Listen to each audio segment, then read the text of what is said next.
Please have a seat. What did I do? I was down the hall. Somebody's here from one of your kind of favorite things. So we're going to play, I don't know, some kind of guessing game. I don't know what game that would have been. I don't think it's to tell the truth. It's one of those old time things. So put on your blindfolds with your eyes.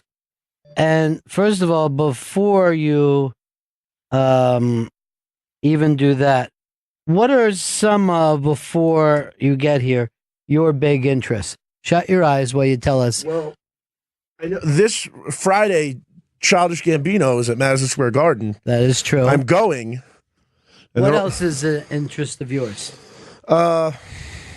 Wrestling. Wrestling? You like wrestling? I like wrestling. You're also a sports fan, Roos, Sports right? fan, Mets, Jets, Knicks. And you're a TV fan. Yeah. So we will give you 20 questions to try to guess who is here. Now she's making a little noise right now. Have you figured it out? Oh, wow! Don't scream, it's the baby. Juliet is here for the first time. Yay! Yay! You gave it away by not changing your voice. Yeah. She's a little sleepy. Come over and take a look, Vito. Look at her. Hello. Hello. Hello, Juliet. This is Vito. He works with us too. And over there was Chris. Hi. He's gonna take you home to babysit tonight. No. Her eyes just got wide. I could not. She's hurt. And that's Earl. He makes everything about racism. You like the studio? Do you think she recognizes it? I think she does. She was here in her own way. She's a little sleepy, huh? She is. Ah. I did not expect that. Well, I told Gail that you really wanted to see the baby, and she doesn't want you in her home.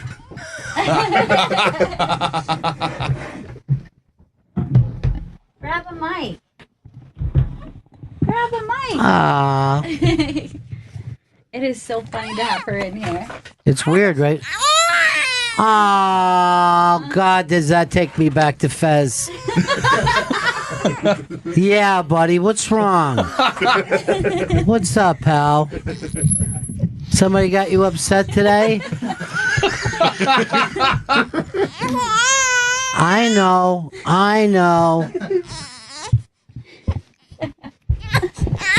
Oh. She sounds good on She does sound good on the air. But at the same time she's doing it, she's got her eyes closed now, too. You had her out all day, huh? Yeah, she likes the stroller, though. Yeah. So it makes her sleepy. Hey, buddy. Hi. She talks now. She's a genius. Ah! Juliet, first time in the studio. Chris, do you want to come over and play with her little toes or kiss her little toesies? I don't think I should do that. Here, I'll take her socks off. What? Go kiss the toesies, Chris. No, that's fine. I'm good over here. Don't act like you don't like the baby. I love the baby. Well, that's too much. You just met her.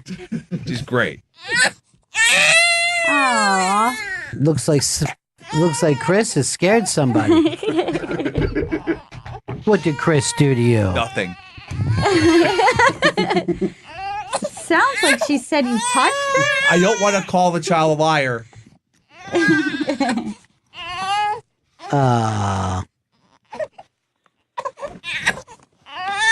You know what? I think it's too much light. You got her too close to the light. Vito, dim it. Dim it. Jesus, Vito. Make it nice and baby calm. Yeah. This thing is a little darker, Nice. Too dark. How about when? She's afraid. Yeah. You've ruined everything, Vito. Aw. So you hate being a mom, Gail?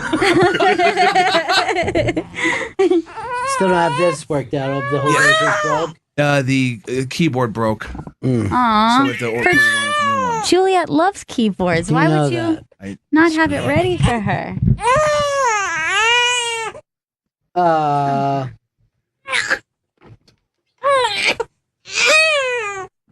She's hungry. Yeah. Hey, bud. Do you love radio? She's literally trying to pull your shirt down as we're sitting here. And that is tough in this Me Too environment that we all live in. She's going to have to go to HR.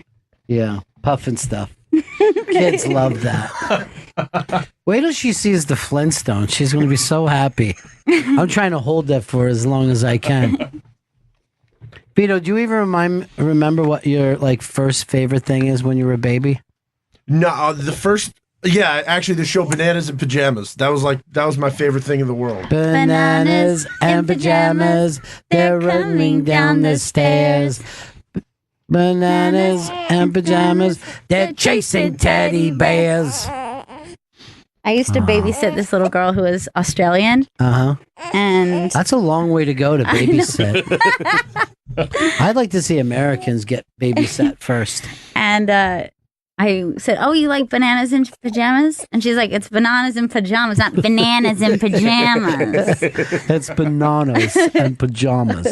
I wonder, did they turn around and change the accents there? No, it's an Australian show. It is. Yeah. I thought it was Swedish. Oh wait, no, that you're thinking the Teletubbies. Isn't the Teletubbies Swedish? Yeah, I thought just all those children's shows have. I mean, I don't know how obviously, Tinky anybody can Winky's watch gotta be Swedish. Teletubbies, though. Tubby custard.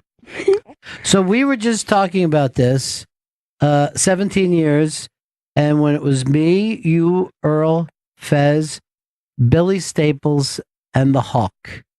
That was all Yeah, together. that's right. All together on 9/11, 17 years ago. Yeah, this morning was really surreal.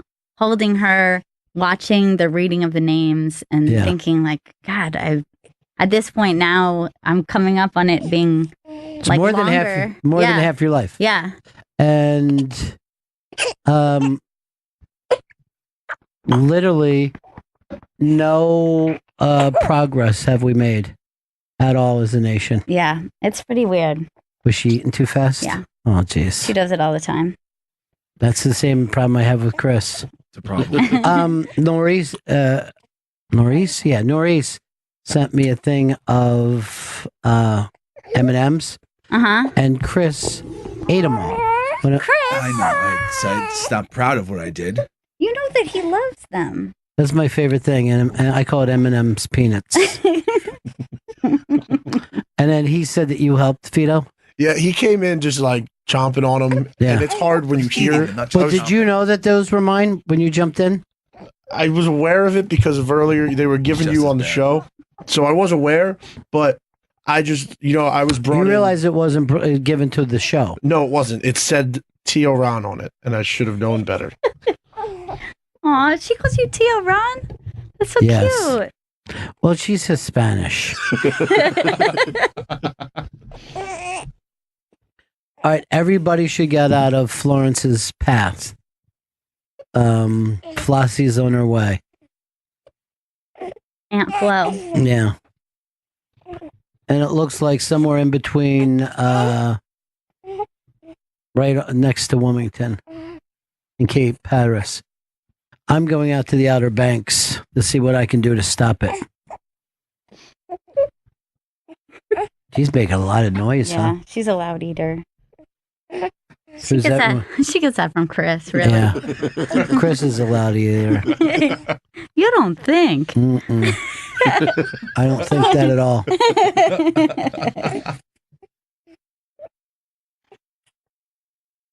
Maybe she's not getting enough. I think she's getting plenty.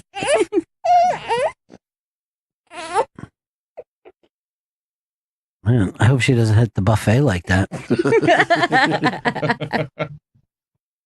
Vito, you think you'll ever have a baby? Eventually, Mm-hmm. like at some point. I think Vito would be a good dad. Mm-mm. No? Mm-mm. He seems fun. I don't think he knows how to get children to have fun or how to take them and play games with them.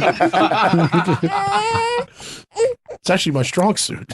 Yeah, but you don't do that as a dad. That's something.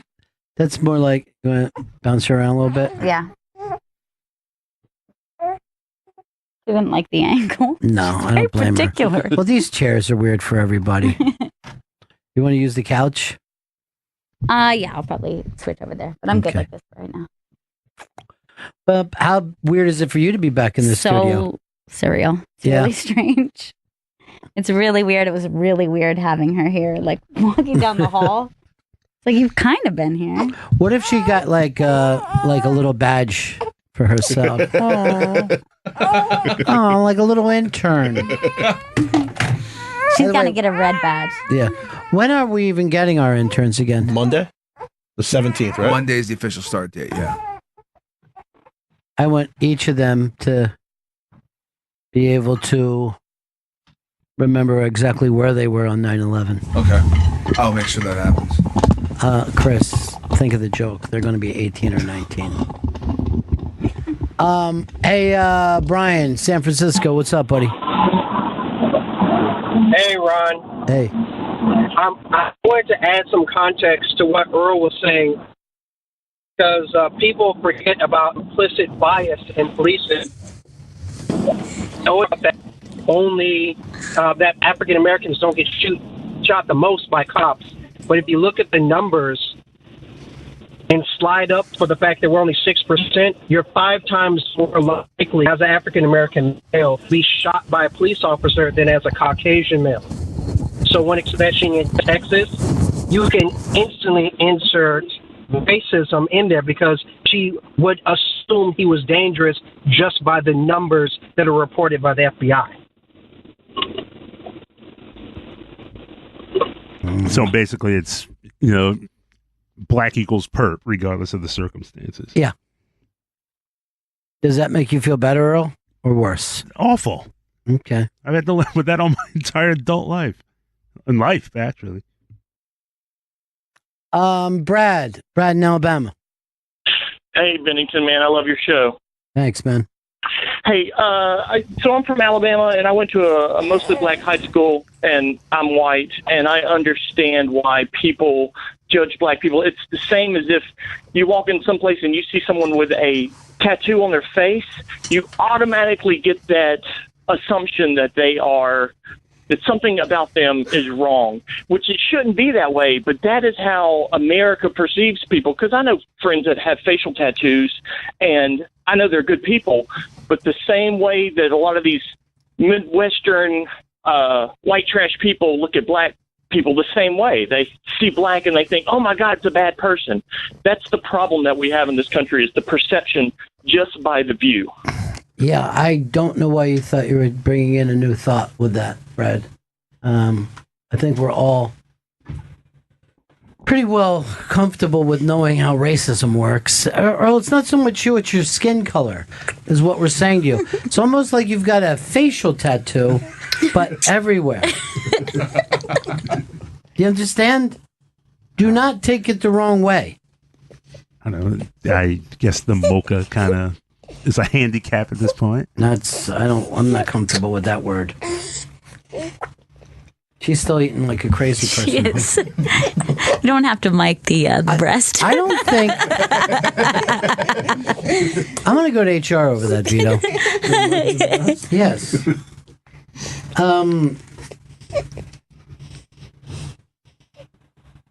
Not going to lie, Juliet crying is making me have some kind of feels. Aw. Which thanks, ones? Rekka. Now you're the first father, daughter, granddaughter radio show. Fez crying reference slayed me. Juliet makes everything better. Hi, baby Juliet. Oh, these are nice. Juliet is another person that could easily replace Disco Dan. Hey, what'd you guys do with Dan? When I left, Dan was here. Yeah, we got rid of him. and we found out that he was ratting us out all the time. What? Actually, today, is today the first day Don saw you, Earl? No, I saw him last week. Don came in and he goes, yeah, we were talking about how Earl's really getting it on the air and how the listeners don't like him. We were like, what? What? It makes no sense. It's terrible. All right, Half Astronaut wrote, Baby Juliette, cool. I think I heard her almost say, no, I'm the one who does things. No, I'm the one who does things. I'm loving how uncomfortable Stanley must be while Baby J is breastfeeding in the studio. He's trying to withhold himself from pleasuring, from self-pleasure.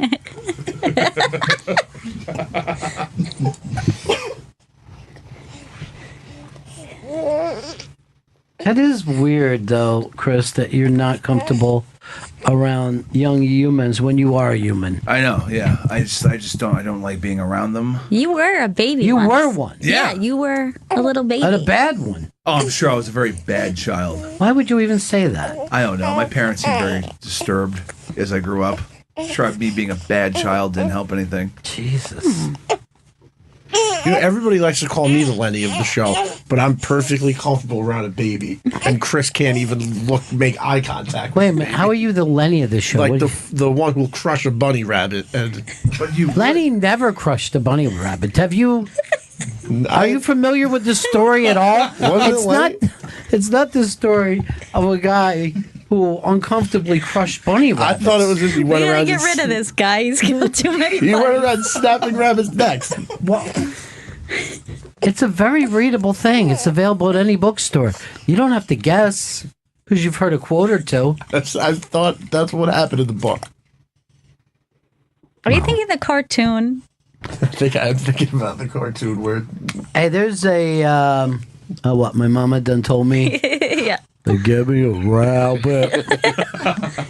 The next Dancing with the Stars. The big rumor is, and I think there's a picture up on the iBank. If you see the woman holding the guy by the head, yeah. The thought is, if you look at those fingernails, that's Nikki Glazer that could be doing that show. Chris doesn't put it up here anymore. What's happened with our whole system today, Chris? There's a lot of screw-ups on the technology side. Why don't we get Earl in this room? He was the guy who's run the board for so many years. Yeah, we're teaching him that room first, and then we're going to bring him into this room. Oh, do you think you understand that room? Today was like the first day I really get a hang of it. Oh, good for you. So the point is this Nikki Glazer, and is she going to be on Dancing with the Stars? I think it is Nikki Glazer. I'm staring at the fingernails. Everything seems to match Everything up. comes down to the fingernails. Yeah. It looks like her in the fingers, even. Yeah. Yeah, that's definitely her. The nail beds. That's what you got to look at. You can't change nail beds. What? That's what? a very... Nail beds. The base of the nail. What? You can't change those. I didn't know that was called a nail bed. Yeah, that's a nail bed. So where's the nail bed? Right here? Right there, that line. Well, why wouldn't that look like anybody else's nail bed? Some people have nicer nail beds than others. I've been told I have exquisite nail beds. All right, bring your nail beds these. over. Then why aren't you on Dancing with the Stars? Oh, yeah, you killed that rabbit. Oh, my God, those are beautiful. Let me see. Oh, I could sleep in that nail bed. Let's see. It looks the same as any other fucking male I've ever seen in my life. No, people used to stop me when I was serving them drinks and tell me how nice my nail beds were. You're lying. I swear. fucking way. I didn't You know could be a nail bed model. I didn't know the term. Just the beds. You've got to Just- cut it off right before the Well, the fingertip. bottom it gets a little chubby, but just the tip of the nail bed. I think if you say nail bed one more time, you're fired. Okay. I think I will go so far to let you go. The only way to tell if that's her is to match the elbow. Because that's a very specific elbow. Yeah, that is. You know what I mean? my Like, elbow's pointing. that's a very off. pointy elbow in the first picture. I wish I could see her elbow. I was just with her last night. I had to follow her at New Joke Night. She is fucking hysterical. She's so funny. She is so good on stage. Dirty. But really, really funny.